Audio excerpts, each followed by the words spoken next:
Donald Trump did not just pardon January 6th insurrectionists and terrorists, etc., or commute some of the people's sentences who were convicted of longer sentences with longer sentences, but still managed to, get them released from jail or prison well before they were supposed to be, as it pertains to the sentences they received for their crimes that they were convicted of. So who else did Trump pardon? Trump promised to free Silk Road creator Ross Ulbricht on day one. Now, he may not have done it on the first calendar day, but I think he may have gotten it done within the first 24 hours of it. Now, he's saying here under this article that was, I guess, by crypto people, that's a pro-cryptocurrency website. Ross Ulbricht has yet to receive commutation for his prison sentence from Donald Trump, dashing hopes from advocates in the immediate term to see the notorious figure free. After spending a session in the Oval Office signing executive orders, Trump heads to the Commander-in-Chief Ball and the Liberty Ball, blah, blah, blah. It is unclear whether Trump intends to pardon or commute Ulbricht's sentence in the coming weeks, blah, blah, blah. He says at the 2024 Libertarian National Convention in May last year, if you vote for me on day one, I will commute the sentence of Ross Ulbricht. So that was what he promised to them. Now, in his promise, he said he would commute the sentence as opposed to a pardon. So Donald Trump lied in several ways, apparently, or at least he spoke a falsehood. A, he said it was going to be a commutation. B, he said it would be happening on day one, which a lot of people took as happening on calendar one. See, Ross Ulbricht was a former Eagle Scout, a materials science graduate. He founded the Silk Road Marketplace in 2011. He was 26. He built Silk Road as an underground e-commerce platform that enabled then anonymous transactions using Bitcoin. In October 2013, he was arrested, where FBI agents seized his laptop. Silk Road operated as the first modern darknet marketplace, facilitating $1.2 billion in Bitcoin transactions before it was shut down. He received 2 life sentences plus 40 years without parole in 2015. He was convicted of money laundering, computer hacking, and narcotics trafficking charges. He served a decade in prison. He apparently was well behaved. But here's one of the things that's just amazing about the whole thing. Donald Trump campaigned on the idea that he would be tough on drugs. However, is he tough on drugs? Because this was used to facilitate drug transactions, and now he was pardoned. The sentence wasn't commuted. He was pardoned for his online drug scheme. U.S. President Donald Trump on Tuesday pardoned Silk Road founder Ross Ulbricht, who was sentenced to life in prison and running an underground online marketplace, blah, blah, blah, blah. The Republican president made good on a campaign pledge to free Ulbricht, who was arrested in 2013, blah, blah, blah. He says, the scum that worked to convict him were some of the same lunatics who were involved in the modern day weaponization of government against me, Trump said in his post on Truth Social. Trump said, the pardon was full and unconditional. He called Ulbricht's mother to break the news. Ulbricht was released from prison in Arizona late Tuesday following the announcement. Apparently he heard about it from his attorney or whatever.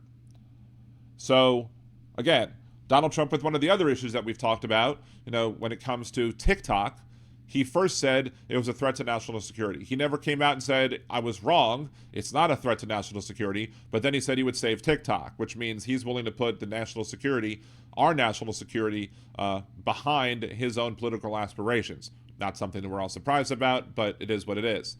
Now, what's happening with this?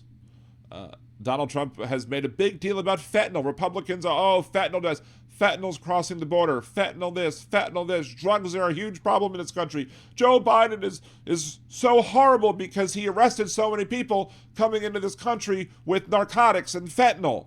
Although I don't understand why he was doing his job by stopping the people crossing the border with drugs and fentanyl.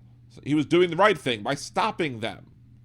But now Donald Trump is not just letting somebody out of prison who had consecutive life sentences or what have you, and pardoning him fully and unconditionally. It was somebody whose website was used to facilitate drug transactions that would, that Trump of the "we got to stop the drugs" from happening. So what is his motivation here? I mean, obviously he made a promise to the Libertarian Convention, but he didn't run as a libertarian. And obviously, he told them he was going to do it, but what is he going to do? Not get elected again? He can't get elected again under the Constitution. Can't. So he could have just backed down on this promise and that would have been the end of it. So what do I think his goal and motives are here with this particular thing? Well, with the other pardons that he did, I've said on the show already that he could be just by pardoning them all or commuting the sentences of some, he could basically be forming his own little brown shirts collective. Donald Trump's, maybe they'll be just red shirts or red hats. I mean, one would hope they would be red shirts in the Star Trek parlance. However, unfortunately, we're not that lucky. But again, this is going to be Donald Trump's brown shirts. Does Donald Trump now look at Ulbricht and say, hey, this is somebody that I could use to help create an online dark web collaboration effort that would allow my brown shirts, i.e. the people I just let out of prison or stopped from going to prison in the first place, to allow them to communicate and coordinate and help me have my own little personal private brown shirt army that's going to be my secret police or whatever, my private police force, my private paramilitary force, or whatever you want to call it. And they'll use this guy to help him coordinate and facilitate the communication amongst them all to make it harder for any law enforcement official to try and catch them when they try and keep him in power in the next 4 years or what have you. Is that a conspiracy theory? Does that seem like it's a crazy talk?